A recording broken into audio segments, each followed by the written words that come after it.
At the Oscars awards ceremony each year, the Academy of Motion Pictures pays homage to those of its members that passed away in the previous 12 months. And we're about to do the same, only we're not paying homage to members or individuals. Our In Memoriam segment is a remembrance of the many, many demolition and construction companies we lost in 2024. Beck Interiors, Blenheim House, Bluecon, Bowie Construction, C.G. Godfrey, Corbin, Duchy Plant, ESS Modular, Ever Ready Mix Concrete, Fileturn, Gallant, Jeffrey Osborne, Go Modular, Go Plant, Halsall Construction, ISG, Mixit Concrete, M Price, McCormack Demolition, Octagon Developments, Paramount, Redhead Demolition, Rye Demolition, Troy Central, Type 10, Waldridge. That's just 25 demolition and construction companies that we said goodbye to in 2024. 25 out of more than 4,200 that folded in a single year. I'll save you doing the maths. That means we've lost just over 11 demolition and construction companies on each of the 365 days of 2024. Think about that for a second. More than 4,200 director dreams dashed, employees left without a job, the supply chain subjected to blow after devastating blow.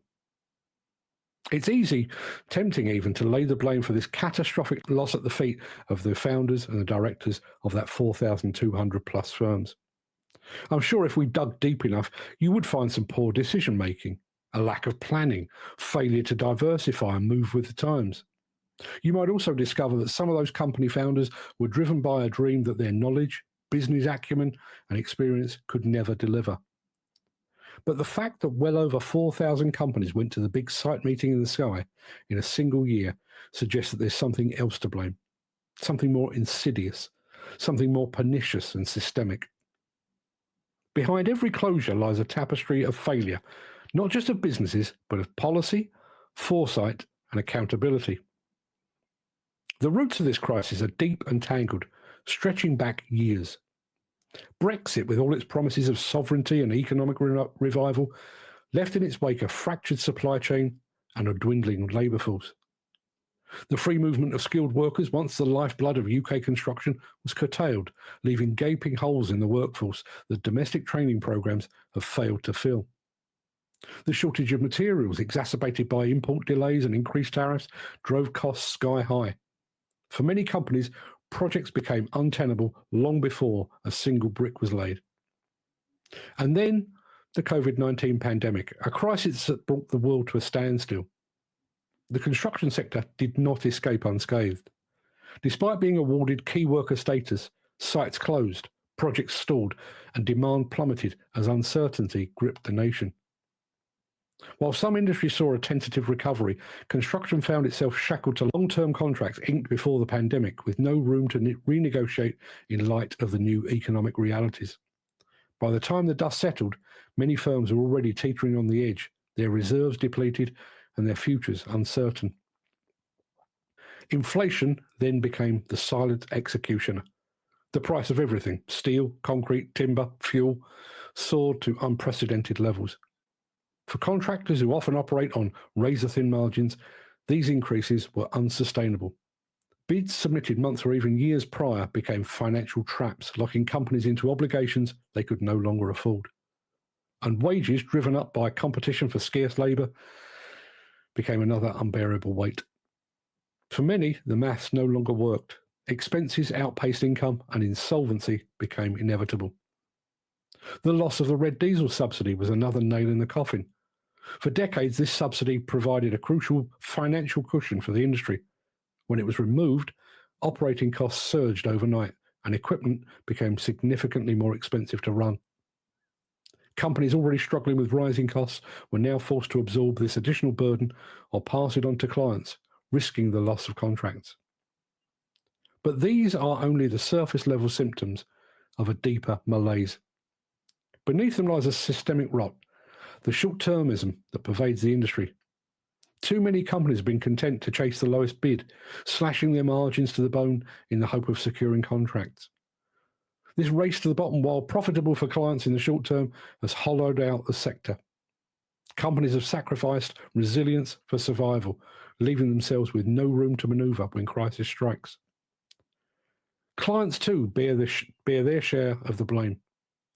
Many have pushed for unrealistic deadlines and unsustainable cost savings, forcing contractors into impossible positions.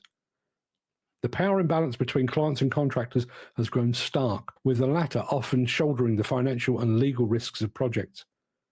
When things go wrong, and in this volatile environment they often do, it's the contractor who pays the price. And let's not forget the government. Policies have been reactive rather than proactive, lurching from one crisis to the next without addressing the structural issues that have plagued the industry for years.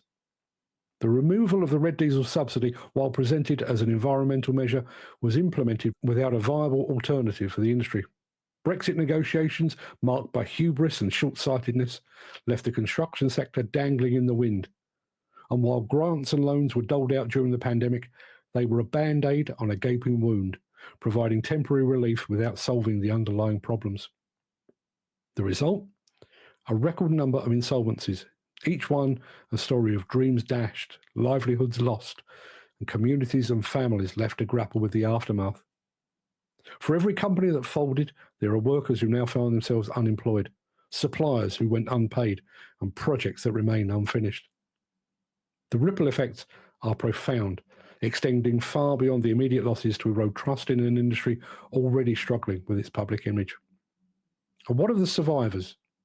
Many are hanging on by a thread, juggling mounting debts and shrinking profit margins.